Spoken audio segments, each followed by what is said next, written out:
यानंतरची बातमी आहे पावसाची। उत्तरेमध्ये पावसाने थैमान घातलेला आहे। जम्मू काश्मीर, आसाम, हिमाचल प्रदेशसह राजस्थानमध्ये मुसळधार पाऊस झाला आणि त्यानंतर पूरस्थिती निर्माण झाली आहे। मुसळधार पावसाचा सर्वाधिक फटका बसलाय तो गुजरात राज्याला। गुजरातमध्ये वलसाडसह काही जिल्ह्यांना पुराने वेढा घातलेला आहे।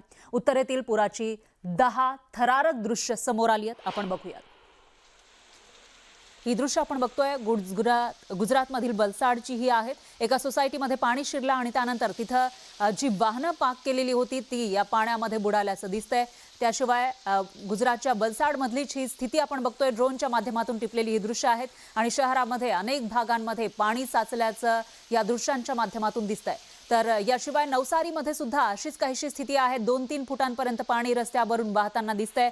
अहमदाबादमध्येही तसंच काहीसं चित्र पाहायला मिळालेलं आहे। रस्त्यावर 2 ते 3 फूट पाणी आणि याच पाण्यातून वाट काढताना ही वाहनं दिसून आली आहेत। तर गुजरातच्या आणंदमध्ये सुद्धा अशीच काहीशी स्थिती होती।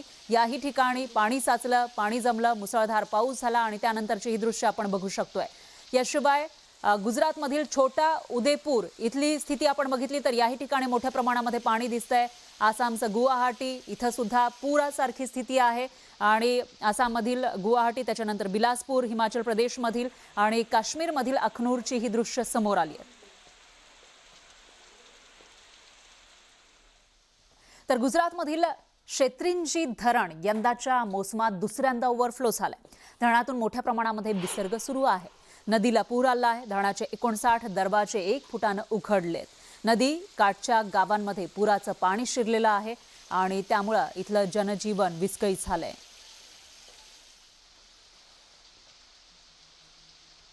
भावनगरला पुराचा विळखा पडलेला आहे। ही दृश्य आपण बघू शकतोय। इथं धरण ओव्हरफ्लो झालं आहे आणि त्यानंतर पाण्याचा विसर्ग सुरू करण्यात आलाय। ती दृश्य विहंगम अशी ही दृश्य म्हणता येईल आणि ही दृश्य कॅमेऱ्यामध्ये कैद झालेली आहेत, ड्रोन कॅमेऱ्यामध्ये। आणि या दृश्यांच्या माध्यमातून किती मोठ्या प्रमाणामध्ये पाणी वाहतंय याचा अंदाज आपल्याला येऊ शकेल। याशिवाय गुजरातच्या मेहसाणा जिल्ह्यामध्ये सुद्धा मुसळधार पाऊस सुरू आहे। कल्याणपुरा गावाजवळ एका तलावातील पाण्याची पातळी वाढली आहे। त्यामुळे 3 कुटुंबातील 13 जण अडकले होते। पाण्यात अडकलेले लोक आपला जीव वाचवण्यासाठी धडपडत होते। त्यानंतर पोलिसांनी घटनास्थळी धाव घेतली आणि 13 लोकांची सुखरूप सुटका केली।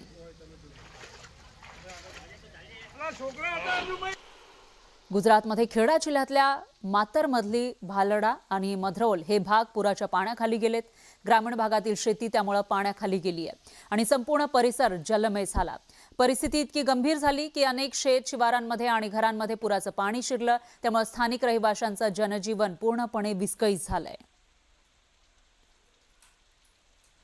गुजरातच्या खेडामधली दृश्य आपण बघितली तर या ठिकाणी जिकडे नजर टाकावी तिकडे फक्त पाणीच पाणी दिसतंय आणि जी झाडं आहेत ती सुद्धा अर्ध्यापेक्षा जास्त पाण्यामध्ये बुडाल्याचं आपल्याला पाहायला मिळतंय। पुलावरून पाणी वाहतंय, शेती संपूर्ण पाण्याखाली गेलेली आहे। ड्रोनद्वारे टिपलेल्या या दृश्यांमधून खेडामधील पावसाची पाण्याची स्थिती आपण बघू शकतोय। तर तिकडे गुजरातच्या बनासकांठामध्ये सुद्धा मुसळधार पाऊस सुरू आहे। अंबाजीमध्ये झालेल्या मुसळधार पावसामुळे स्थानिक बाजारपेठांमधून नद्यांप्रमाणे पाणी वाहतंय। रस्त्यांवरील पाण्याचा प्रवाह इतका वेगवान होता की व्यापाऱ्यांनी दुकानाबाहेर उभ्या केलेल्या दुचाकी वाहून जाऊ लागल्या। काही व्यापारी पुराच्या पाण्यात वाहून जाणारी वाहनं पकडून वाचवण्याचा प्रयत्न करतायत असंही या दृश्यांमध्ये पाहायला मिळतंय। मोठ्या प्रमाणावर साचलेल्या पाण्यात दुचाकी वाहून जातानाचे फोटो आणि व्हिडिओ समोर आले। बनासकांठामधली ही स्थिती आपण बघितली तर त्या ठिकाणी रस्त्यांवरून पाणी वाहतंय आणि त्यामधून दुचाकी वाहताना दिसतायत। याशिवाय सुरतची परिस्थिती आपण बघतोय। सुरतमध्ये ही मुसळधार पावसाने हाहाकार माजवलेला आहे। लिंबायत भागातील कामरू नगर परिसरातील मोकळ्या मैदानामध्ये पार्क केलेली अनेक वाहनं पुराच्या पाण्यात बुडाली। पाण्याची पातळी इतकी जास्त आहे की वाहनं पूर्णपणे पाण्याखाली गेली। यामुळे स्थानिक वाहन चालकांचं कोट्यावधी रुपयांचं मोठं नुकसान होण्याची भीती आहे।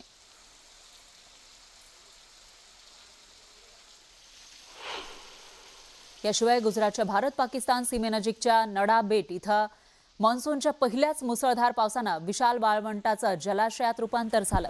चहूबाजूंनी पाणी साचल्यानं वाळूवर समुद्रासारख्या लाटा उसळताना दिसतायत। या अनोख्या दृश्यानं सर्वांनाच आश्चर्याचा धक्का बसलेला आहे। सीमावर्ती भागात प्रशासन आणि सुरक्षा यंत्रणा सतर्क झाल्यात।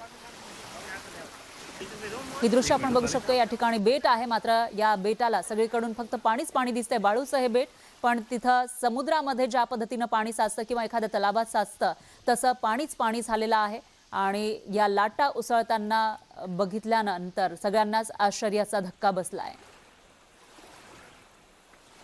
हा सीमावर्ती भाग आहे भारत पाकिस्तानचा।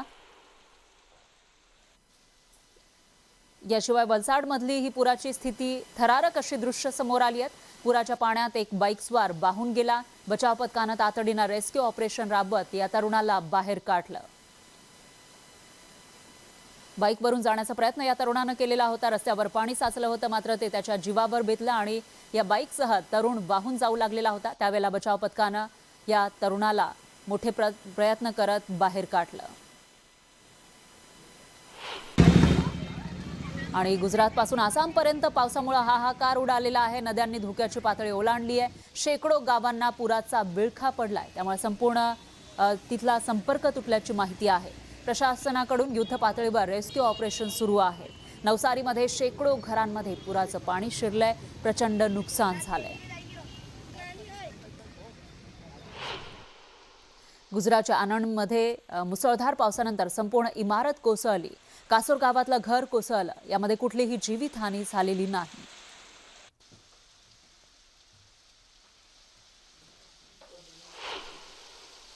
आणि राजस्थानच्या जोधपूरमध्ये सुद्धा पावसाचा कहर पाहायला मिळतोय। सतत पडत असलेल्या मुसळधार पावसामुळे इथल्या रस्त्यांवर पाणीच पाणी वाहतंय। इथल्या रस्त्यांना जणू नद्यांचं स्वरूप आलंय। इथल्या रस्त्यांवर पुराच्या पाण्याचा जोरदार प्रवाह वाढलेला आहे। सतत सुरू असलेल्या पावसामुळे जोधपूरमधील जनजीवन विस्कळीत झालंय। राजस्थानचं जोधपूर, ज्या ठिकाणी प्रचंड गरमी असते उन्हाळ्यामध्ये, मात्र आता जेव्हा पाऊस पडतोय त्यावेळेला हा पाऊस इतका मोठ्या प्रमाणामध्ये पडतोय की रस्त्यांना सुद्धा नद्यांचं स्वरूप आलेलं आहे। अगदी जशी नदी खळाळून वाहते त्याच पद्धतीनं रस्त्यावरून पाणी वाहताना दिसतंय। याशिवाय आसामच्या शिवसागरमध्ये पुरानंतर प्रचंड नुकसान झालंय। पुराची थरारक दृश्य समोर येत आहेत। नदीला पूर आल्यामुळे शेकडो गावं अजून सुद्धा पाण्याखाली आहेत। पाण्याचा प्रवाह इतका होता की एक कार पुराच्या पाण्यात उलटली।